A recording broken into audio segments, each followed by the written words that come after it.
읽은 이 본문의 말씀은 다윗이 사무엘에서 기름 부은 이야기를 우리에게 전하고 있습니다. 하나님께서 이스라엘을 위해서 첫 번째 왕으로 사울 왕을 세우셨습니다. 그런데 이 사울 왕이 하나님의 말씀대로 살지 아니하자 하나님께서 두 번째 왕을 준비를 시키셨습니다.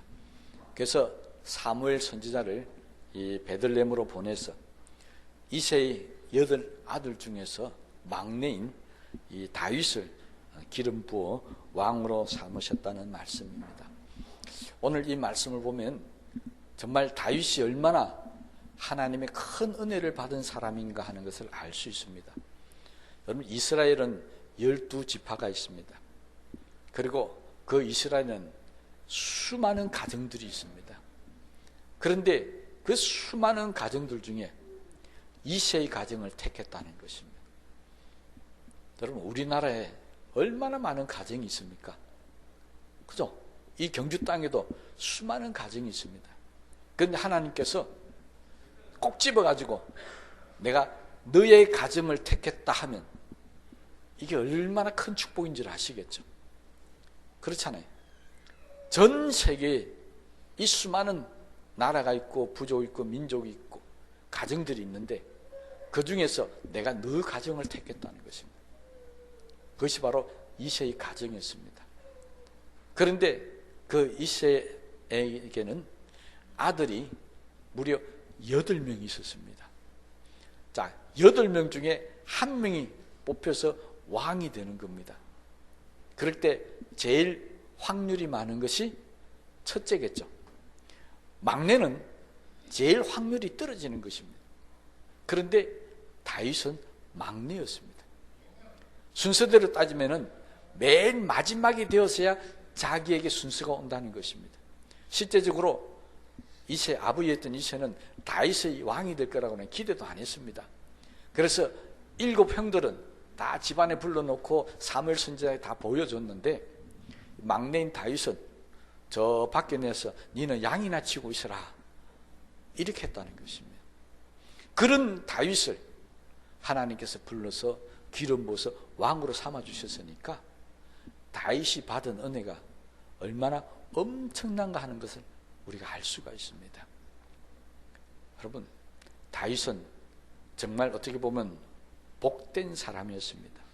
그런데 이 다윗이 왕이 되었기 때문에 그 수많은 사람들 가운데서 뽑혀서 왕이 되었기 때문에 우리가 복된 사람이다. 그것도 맞습니다. 그런데 오늘 읽었던 13절의 말씀에 보면 더 놀라운 이야기가 기록되어 있는데 사무엘이 기름 뿔병을 가져다가 그의 형제 중에서 그에게 부었더니 이날 이후로 다윗이 여호와의 영에 크게 감동되니라. 왕으로 만들어주시는 것 해도 너무너무 감사한데 거기다가 뭐 했다고요? 여호와의 영이 크게 감동되었다는 것입니다. 우리가 많이 쓰는 말로 성령의 충만함을 받았다는 것입니다. 그러니까 세상적인 지위만 높임을 받은 것이 아니라 영적으로도 정말 큰 은혜를 받았다고 하는 사실을 우리가 알 수가 있습니다. 그렇다면 우리가 한번 생각해 봅시다. 여러분, 세상에서도 왕이 되는 기름 부음을 받았습니다. 영적으로도 하나님 앞에서 크게 성령으로 충만하게 받았습니다. 그러면 이 사람의 인생이 어떻게 되어야 하겠습니까? 한마디로 이때부터는 정말 꽃길이 활짝 열려야 되는 겁니다. 가는 길들마다 잘 되어지고 형통해야 됩니다. 그런데 이렇게 기름을 받고 왕이 될 사람의 인정을 받고 성령으로 충만하게 받았던 이 다윗의 앞길이 꽃길이 아니고 정반대인 가시밭길이었다는 것입니다. 이상하지 않습니까? 우리가 아는 생각이라면, 우리가 아는 지식이라면 하나님의 성령으로 충만함을 받고 세상에서 기름 부어 왕이 되는데 이 사람에게 무슨 어려움이 있으며 이 사람에게 무슨 가시밭길이 있겠습니까? 그런데 성경은 다윗이 바로 왕이 되기는커녕 그때부터는 사울 왕의 미움을 받아서 정말 고된 길, 가시밭길, 죽음의 길을 가게 되었다는 것입니다. 그 기간이 무려 10년이나 그랬습니다. 10년이 어떤 세월입니까? 옛날 우리 어르신들이 10년이면 강산도 변한다는 짧은 시기가 아닙니다. 무려 10년 동안이나 그는 이렇게 고통의 가시길을 걸었다는 것입니다. 얼마나 이 10년이 괴롭고 힘들었다면 나중에 사무엘상 뒤에 20장 3절 말씀을 보면 다윗이 이렇게 고백합니다. 진실로 여호와의 살아계심과 내 생명을 두고 맹세하노니 나와 죽음의 사이는 한 걸음뿐이니라. 무슨 말입니까? 한 걸음만 더 가면 죽었다는 것입니다. 그런데 그런 삶을, 그런 길을 무려 10년이나 그런 견디고 걸었다는 것입니다. 이상하지 않습니까? 우리는 왜 하나님의 성령의 충만을 받고 원합니까? 왜 세상에서 높은 자가 되기를 원합니까? 꽃길을 가고 싶은 거잖아요. 그렇잖아요. 우리가 원하는 걸 다윗은 다 가졌습니다. 그러면 편안하고 잘 되어져야 되는데 실제적으로 그때부터 다윗은 더 어려지고 더 힘들었고 오히려 죽음이 다가왔다고 고백하고 있습니다. 왜 그랬을까요? 왜 하나님은 기름 부고 성령 충만함을 주놓고 그때부터 다윗을 갖다가 가시밭길로 죽음의 길로 가게 만드셨겠습니까? 우리가 너무나도 잘 아는 성경적인 방법입니다. 하나님께서 높이시고 쓰는 사람은 거저 되는 사람이 아니라 반드시 고난의 길을 가야 한다는 것입니다. 십자가의 길을 가야 부활의 영광을 얻을 수 있다는 것을 다윗에게도 우리에게도 가르쳐 주기 위해서, 다른 말로 하면은 내가 아무리 왕이 될 팔자고 성령의 충만함을 받았다 할지라도 하나님을 멀리하거나 또는 자기 마음대로 살면 안 된다는 것이죠. 오히려 성령의 충만함을 받고 하나님의 기름 부음 받은 사람일수록 더 하나님만을 의지하고 더 하나님에 달려서 기도해야 된다는 것입니다. 하나님은 다윗을 통해서 지금 우리에게 그것을 가르쳐 줍니다. 다윗은 이 기간 동안에 수많은 시편을 기록합니다. 수많은 자신의 신앙 고백을 쏟아냅니다. 하나 앞에 감사하고 찬송한다. 여호와는 나의 구원의 방패시여 산성이시다. 정말 주옥 같은 그런 신앙 고백들을 쏟아낸 시기가 바로 이 시기였습니다. 다윗은 오직 하나님만을 바라보지 않으면 살아갈 수 없는 기간을 그는 걸어가야 됐다는 것입니다. 다윗이 기도하지 않고는 배길 수가 없다는 것입니다. 다윗뿐만 아니라 우리도 마찬가지인 것 같습니다. 사람들은요, 이상하게 편안할 때는 기도 안 합니다. 잘 될 때는 기도 안 합니다. 꼭 교회 와서 눈물 흘리고 기도하는 거 딱 쳐다보면 언제 하고 있습니까? 예, 죽을 것 같은 상황이 돼야 그제서 하나 앞에 나와서 하나님 나 좀 살려주십시오 하고 기도하더라는 겁니다. 가는 길이 막혀지고 가시밭길이 되고 고통이 다가와야 천부 여지없어서 손들고 옵니다라고 나와서 기도하더라는 것입니다.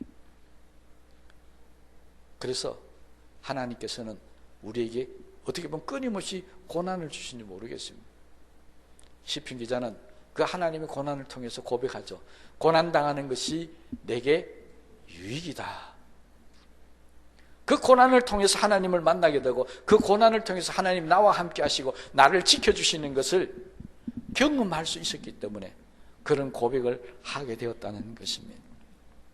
이게 하나님이 인도하시는 인도의 법칙입니다.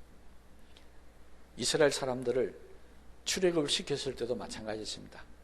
그들이 애굽에서 나왔으면 이제는 무슨 길을 가야 된다고요? 꽃길을 가야 합니다. 좋은 길을 가야 하지 않겠습니까?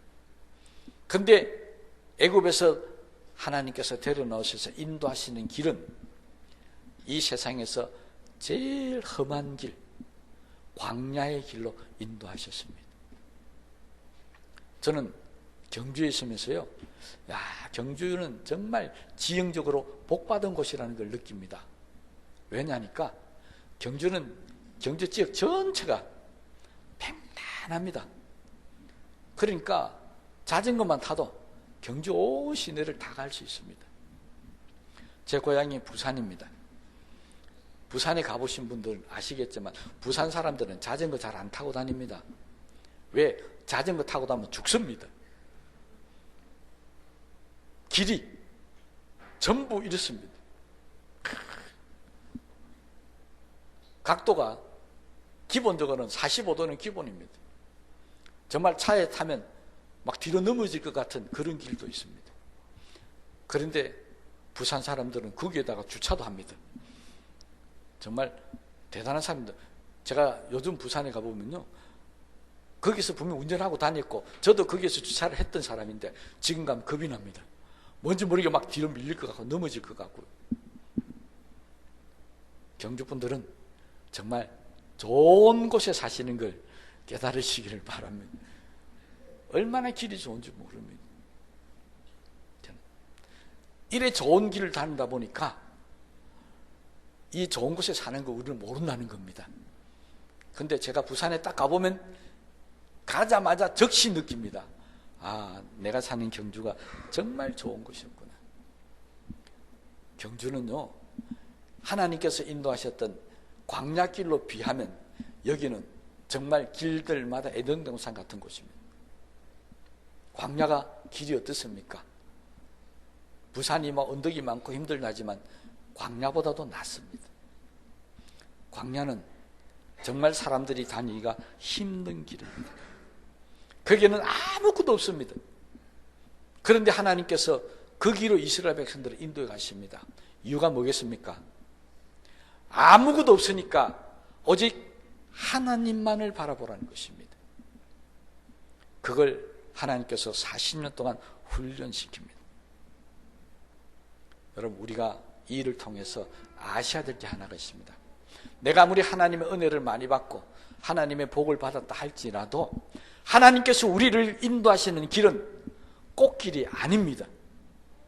그러면 하나님은 우리를 무슨 길로 인도하십니까? 가시밭길요? 아니요, 그건 잘못 생각하고 있습니다. 하나님께서 우리에게 인도하시는 길은 꽃길이 아니라 형통한 길이라는 것을 믿으시기 바랍니다. 무슨 길이라고요? 형통한 길. 하나님이 인도하시기 때문에 광야도 형통한 길입니다. 그런데 우리는 꽃길을 바라는 것입니다. 하나님이 인도하시면 가시밭길도 그 길이 형통한 길로 믿으셔야 합니다. 이게 우리의 믿음의 삶이라고 하는 것입니다. 여러분, 우리에게는 그게 꽃길이든지 가시밭길이든지 광야길이든지 아무 상관이 없습니다.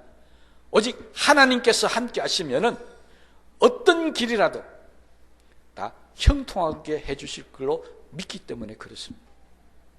여러분, 올해 한 해 동안도 우리가 살아가면서 우리는 늘 꽃길만 바라고 있습니다. 정말 좋은 길만 나타나기를 원하고 있습니다. 여러분, 생각을 저으십시오. 우리에게 가시밭길이 나타나도 죽음의 길이 나타나도 걱정할 필요 없습니다. 하나님만을 믿으십시오. 그러면 그 가시밭길이 변해서 형통한 길로 될 줄로 믿습니다. 그 광야길이 변해서 형통한 길이 된다는 것입니다. 아무것도 먹을 것도 없는 그 광야 땅에서 하늘에서 메추라기가 쏟아지고 만나가 쏟아지고 땅에서는 생수가 흘러넘치는 그런 역사가 일어나게 된다는 것입니다. 그런데 우리는 이걸 잘 생각을 못합니다. 기름 부음 받았으니까, 내가 성령의 충만함을 받았으니까 내 길은 꽃길이 되어야 한다. 그러다가 우리는 낙심하고 넘어집니다. 다윗을 통해서 우리가 분명히 배울 것은 예수를 잘 믿어도 성령 충만한 삶을 살아가도 우리에게 가시밭길이 올 수도 있고 한 길만 더 나가도 죽음의 길이 될 수 있는 그 길을 갈 수 있다는 것입니다. 그러나 아무 염려하지 말라는 것입니다.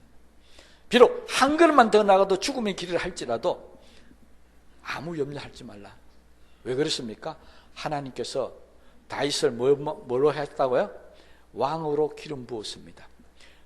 다윗은 절대로 왕이 되기 전에는 죽지 않을 사람입니다.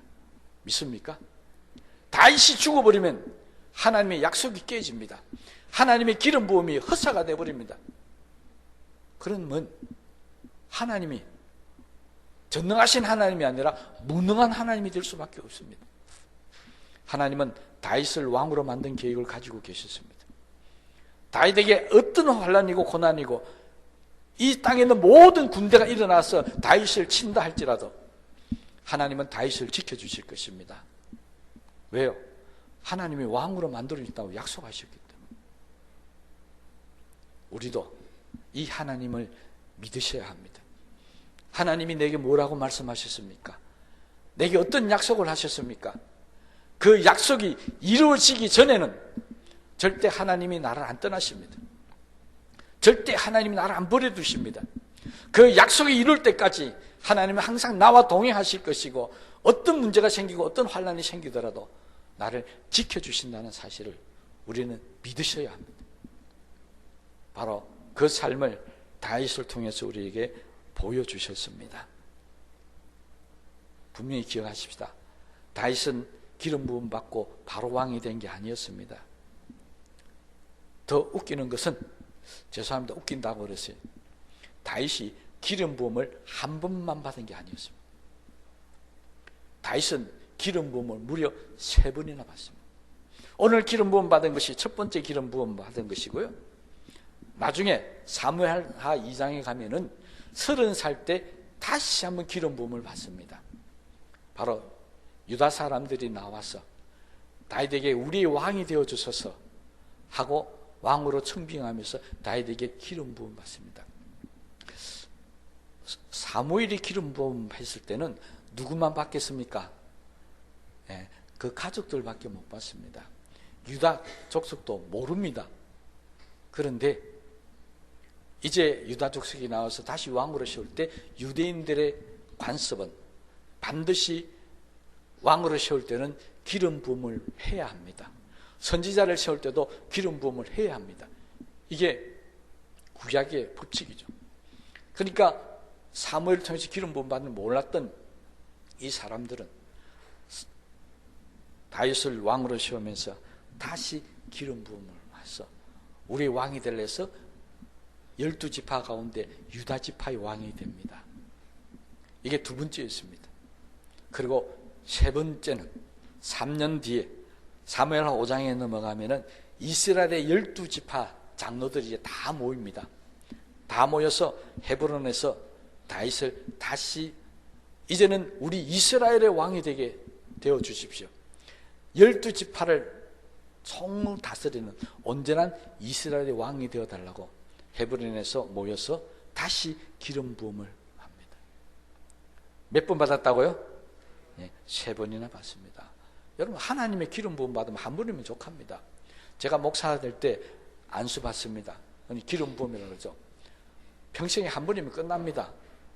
또 안수 받고 그런 게 아닙니다. 장로님도 마찬가지고 우리 안수 집사님도 마찬가지고 한 번만 평생에 딱 안수 받으면 그건 끝나는 겁니다.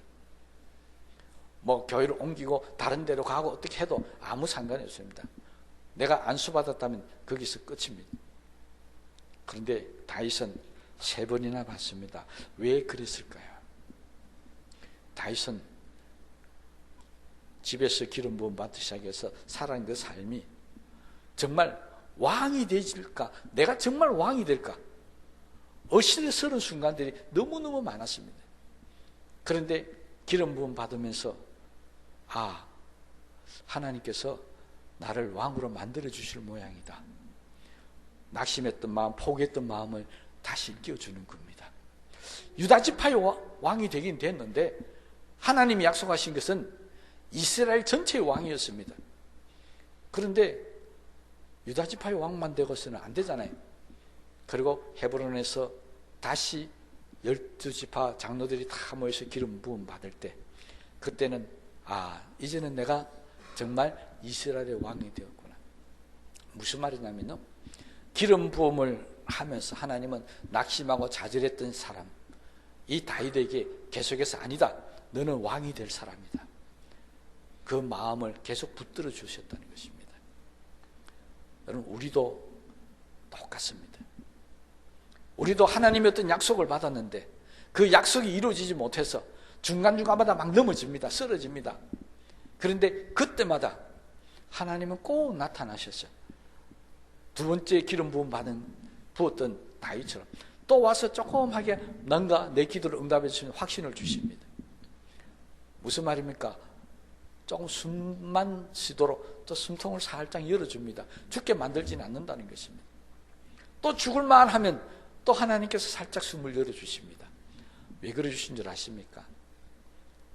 지금 내가 아직 왕이 될 때는 아니고 왕이 되어져가는 과정이라는 것을 하나님께서 계속해서 우리에게 확신을 주고 계시는 겁니다. 너 포기하지 마라. 내게 어떤 어려움이 떠나도 하나님을 믿어라. 그러면 하나님의 때가 되면 하나님이 약속하신 대로 반드시 이루어질 것이다. 그래서 중간중간마다 숨통을 틔워주는 모습으로 다윗에게 계속해서 기름 부어왔다는 것입니다. 여러분, 우리가 잘 아는 바울도 이런 일들을 수없이 많이 경험했었습니다. 그래서 바울은 빌립보서 1장 6절에 빌립보 교인들에게 이렇게 이야기합니다. 너희 안에서 착한 일을 시작하신 이가 그리스도 예수의 날까지 이루실 줄을 우리는 확신하노라.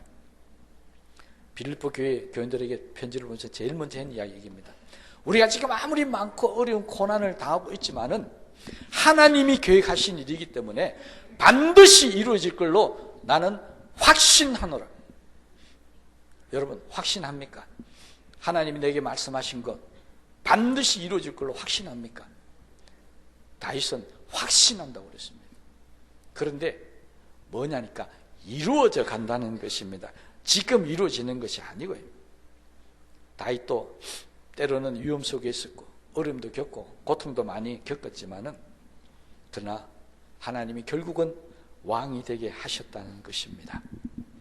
그러니 우리도 어떤 어려움이 있더라도 포기하거나 좌절하지 말고 더욱 굳게 믿음 안에 서서 하나님을 바라보고 살아가면은 하나님께서 내게 약속하신 말씀은 반드시 이루어 주신다는 사실을 믿으시기를 바랍니다.